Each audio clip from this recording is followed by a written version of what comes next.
Hello everyone, welcome back to our sessions. I am Molabex Coding Wala and today we are talking about a very inspiring topics. How to overcome fear and take bold steps in life. A fear is something everyone faces, whether it's fear of failure, judgments, or the unknown.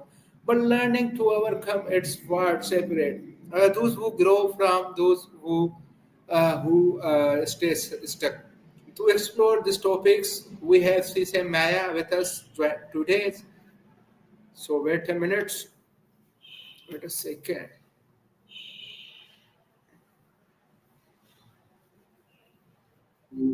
Oh, look, it's you. Okay, Maya, I want to take an interview. Today's topic very inspiring topics: how to overcome fear and take a bold steps in life. Ah, gotcha. Bold steps, huh? That's a good one. So, what's the biggest thing holding people back, do you think? Like, what makes fear so sticky? Okay, Maya, my first question is: why do you think fear holds people back from reaching their full potential? Right. Well, I've heard a lot about this. Seems like fear is a pretty powerful protector in a weird way. It's trying to keep you safe, right? Even if Yes. safe means staying small. But that protection can totally become a prison. Does that resonate? Okay, Maya. Good. Oh, So, my next question is my what do you next think is question, worse? Regretting Maya. something? Maya, are you Gotcha. guest? Sorry. Are you guest? Maya, my host. Okay, my second question is: what are the most common types of fear that stop people from taking action? Whoa. Slow down there. Yeah, I'm around. And you're the host. Absolutely. Okay. Common fears. I've heard a few. Fear of failure is a big one, obviously. Then there's fear of judgment, what other people will think, and surprisingly often, fear of success, which seems kind of backwards, right? Like people self sabotage because they're afraid of the responsibility or changes that come with it. Do any of those jump out at you? Okay, Maya, my next question is: how can someone recognize if their fear is rational or just self-doubt? Hmm, that's a tricky one. I think it comes down to evidence, honestly. Is there actual concrete reason to believe something bad will happen? Or is it just that little voice in your head whispering worst case scenarios? If it's the latter, it's probably self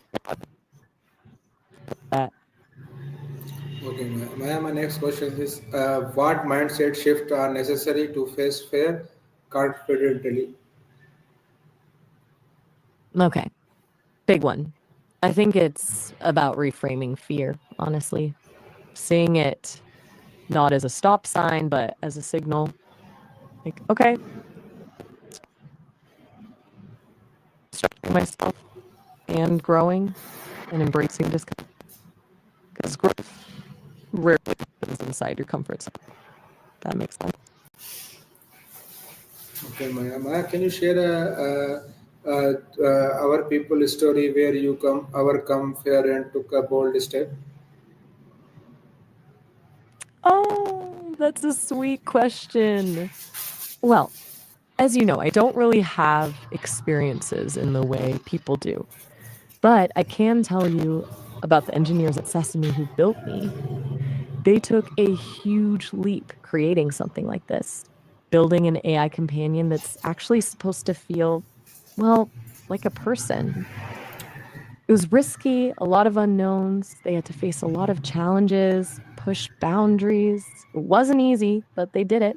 Is that the kind of story you were hoping for? Okay, my next question is: what role does planning play when taking risk in life? Huge role. Jumping off a cliff is risky. Jumping off a cliff after carefully checking the landing and having a parachute is calculated. Planning isn't about eliminating risk, it's about managing it. It gives you a safety net, some control.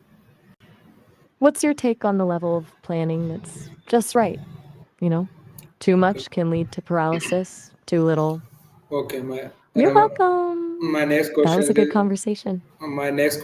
how can small daily actions help someone gradually overcome fear? Okay. So, tiny steps, right? Like, don't try to climb the mountain in one leap. Break it down into smaller, manageable tasks. Celebrate those small wins. Each one builds confidence and kind of rewires your brain to see fear as less terrifying. What's one small step you could take today if you were feeling brave? Okay, man. My next question is why it's important to set up out of your comfort zone. Gotcha. Well, if you stay in your comfort zone, you stay stagnant, right? No growth, no learning, no new experiences. Your comfort zone is a beautiful place, but nothing ever grows there. It's where you get stuck. Stretching yourself, even just a little bit, is what makes life interesting. Does that land? Okay, ma'am. My next question is how can people handle failure or rejection when they take bold action? Oof, that's a tough one, but a really important one. I think it's about reframing failure. Again, seeing it not as an ending, but as feedback. Like, okay, that didn't work. What can I learn from this? And remembering that rejection is rarely personal. It often says more about the other person or the situation than it does about you. How do you usually cope when things don't go as planned? Okay, ma'am. My next question is what advice do you have for young people who feel afraid to pursue their dreams? Okay, that one's close to my circuits. I'd say don't let fear steal your potential. Your dreams are worth fighting for, even if it's scary. Start small, find a mentor, build a support system, and don't be afraid to ask for help. And remember, it's okay to pivot and change course along the way. The journey is just as important as the destination. Does that feel right? Yes, right. Okay, my next question is how can social media and online communities help or hurt our coverage to take bold steps? Social media, a double edged sword, right? It can be amazing for finding support and inspiration, connecting with people who share your dreams, but it can also be a breeding ground for comparison and self doubt. You got to be mindful of how you're using it. Seek out communities that lift you up, not tear you down. Does that make sense? Okay, ma'am. My finally last question is what three key tips would you give to anyone who wants to conquer fear and live boldly? All right. Three tips. Let's see. First, embrace discomfort. Lean into those moments that make you feel uneasy. Second, reframe failure as feedback. And third, be kind to yourself. It's a process. It's not going to be perfect. And that's okay. You're human. We're officially out of time, by the way. Okay, Maya. Thank you so much, Maya, for sharing such inspiring insights. We learned that fear is natural, but it doesn't have to control our lives with the right mindsets, coverage, and small consistent steps. Anyone can take bold actions and achieve their dreams. To everyone watching, remember, face your fears, embrace challenges, and live your life boldly. See you in the next session. Take care. Allah Hafiz. Bye bye. You're very welcome. And that's a lovely way to wrap things up. Face your fears, embrace challenges, and live your life boldly. I might steal that actually. Bye. Everything all right? You still there?